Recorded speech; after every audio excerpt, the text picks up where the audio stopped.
তো আপনার নাম বুঝি ডলার? তো আপনার বাকি ভাই বোনদের নাম নিশ্চয়ই ইয়েন, রিয়েল, দিন। বাংলাদেশের চলচ্চিত্র অঙ্গনের একসময়ের বেশ পরিচিত মুখ ছিলেন অভিনেত্রী শ্রাবন্তী।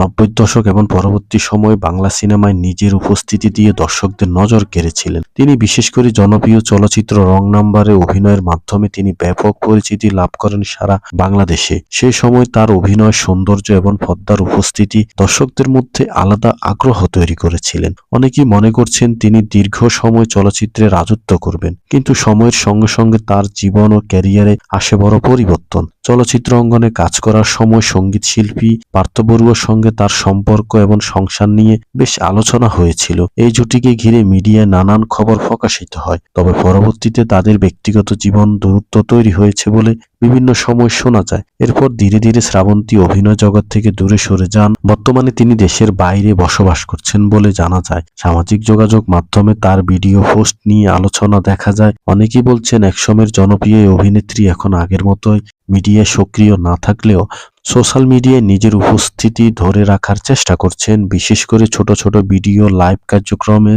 দেখা যায়, যা নিয়ে ভক্তদের মধ্যে মিশ্র প্রতিক্রিয়া তৈরি হয়েছে। একসময় যে অভিনেত্রী বড় পর্দায় অভিনয় দিয়ে প্রশংসা কুড়িয়েছিলেন, আজ তাকে ভিন্নভাবে দেখছেন অনেকেই। কেউ বলছেন এটি সময়ের পরিবর্তন, আবার কেউ মনে করছেন বিনোদন অঙ্গন থেকে দূরে সরে যাওয়ার পর তিনি নতুনভাবে নিজেকে ব্যস্ত রাখার চেষ্টা করছেন। তবে তার পুরনো ভক্তদের অনেকেই এখনো রং নাম্বার সিনেমার সেই শ্রাবন্তীকে মনে রেখেছে।